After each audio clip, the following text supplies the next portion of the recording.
Hey guys, let me ask you a question. What does it mean to be a CEO in your real estate investment business?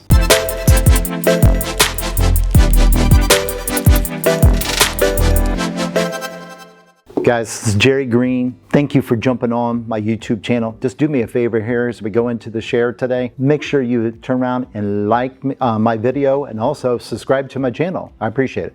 So let's go back to that.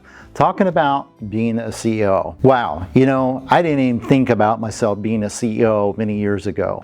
I didn't know. I was just out somebody grinding all day in the real estate investment business. That's what I did, okay? Well, obviously CEO, it's a word that we all use a lot of times, and it seems like it's even more and more popular now than ever, especially in our, with our space.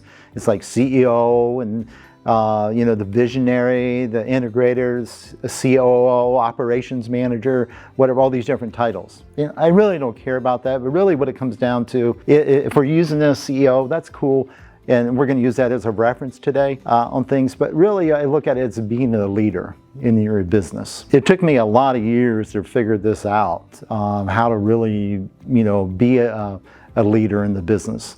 And you know what? I'm still learning every single day, okay? And it's constant growth side of things. And you're going to make a lot of mistakes. I want you to accept that. So a lot of you are in the position where you're looking at going out there and you're looking at growing your real estate investment business, taking it to another level. Well, you have to realize that there's limitations to what you can do yourself, okay? And you got to really start understanding as a leader, what are the things you need to be doing as that CEO, okay, as a leader, that's going to be the most important things to your business and help it really grow and maximize the results that you're looking at. So, a couple of different things that I look at when it comes to this is there's really only about a handful of things that you need to be doing as a CEO as you grow in this. So I'm going to share some of those with you here today. So first of all, I look at one of the top things that you need to look at is really one of the most important jobs for you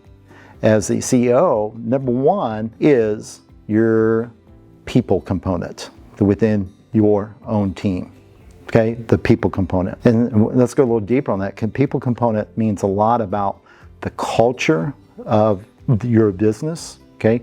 What is the culture that you create, okay? Do you have a culture that is very violent on things? Yeah, you can have that real quickly. A very toxic type of culture on things. Do you have a culture of laziness? Okay, you can have that too. Where and guys, I really created one of those many years ago because I let people get away with stuff that they should never be able to get away with, and people took advantage of me because of that. And I realized that was just who I am. I mean, as a leader, I'm not that type of person that's going to come down and just crack down, and I'm always the type of person, I'm always trying to give, I'm always trying to help, and I realize that's who I am, and that's okay. But at the same time, people can take advantage of that on things, and if you understand as a leader, that's sort of the things where you need to outsource some of that stuff. So as a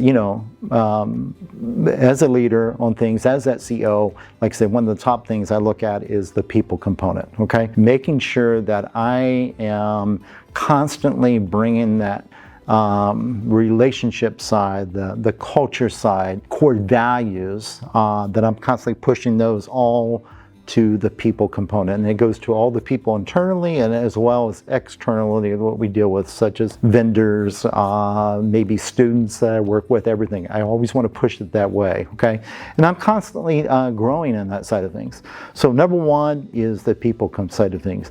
Number two I look at is really comes down to the overall relationship side, and what I mean by that is the bigger relationships. So people, and then the bigger relationship is number two. So I work on bigger relationships, not the dealing with the seller. Okay, that's not my job as a CEO to work directly with them like that, or maybe a buyer or something like that. What I'm talking about is bigger relationships where I'm working with maybe major investor that's we're working with to invest into the company. Maybe I'm working with somebody that I've become very close with and build a relationship, and they're going to do some massive marketing within our company, and I'm building that relationship with them on things. It could be someone in regards to that is going to maybe I'm going to have come in and work with the company in regards to the team. So I might have like an outside speaker come in and communicate to my team and how to help them grow personally, help them grow in their career side of things. So those are the type of relationships that I'm working on there, and that's the bigger relationship side of things, okay? So that's another thing I look at is the bigger relationships. The other thing that I look at is CEO. One of the big things is also cash. Okay, you think, what do we mean on that? Well, a big thing is to make sure your company doesn't run out of cash. So cash is king. You've got to have cash coming to your company all the time. So that's why part of my job is to work with my COO and really push things to say, make sure sales goals are being hit and revenue numbers are being brought in, that the company's not starving for cash. And it's because more businesses go out because of a lack of cash really than anything else. So you've got to have the cash there. And that's a huge component that that we're moving quickly, getting sales done at a very fast format on things. So we're not peeing around, and we're getting things done very quickly. So that's another big component, is the cash side of things, all right? So then I look at not only that, but one of the other important items too is to be in a position where you're, I guess what I look at is being part of CEO is being very open to everybody, okay? And go deep on that is really being open to your team, especially on that, but other people can be able to connect with you on things.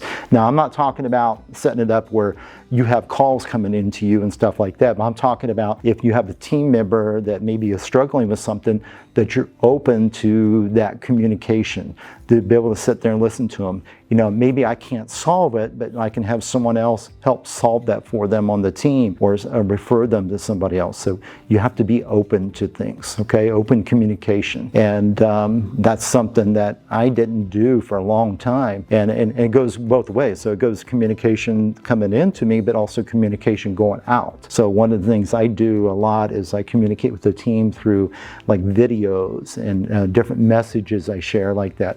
So I'm constantly doing that, because one thing you guys have to realize is this, that probably 97 to 99% of the people that will be part of your team have never ever been exposed to like mindset things and growth and on the levels that we talk about. Just like here in my videos and any that that you look at, or a lot of things that you might look for, Tony Robbins, Grant Cardone, all these different people. I mean, these are things that people are not exposed to on a regular basis, okay? And I share this with my team. Ed My Lad's another great one too. I mean, all these different ones, guys. This is information I like to share with my team on a regular basis. So that communication goes that way too. So I'm also, it's putting communication out to people to help make an impact for them. And I do the same thing with my students. So this is really the job of a CEO, okay? And you notice something here. What I didn't talk about, our job is not to be in a position to do the operations. That is not our job on things. Our job, okay, is to lead that team, to bring the vision to the table, and then have the team execute that and provide the best communication to your people, make sure the money's there, and continue to do that over and over again. Guys, if I'm still constantly growing in this side of things. And my goal is to continue to become a better leader. And I learned that, the more you can focus on these items and start letting go more and more, the more you're going to excel.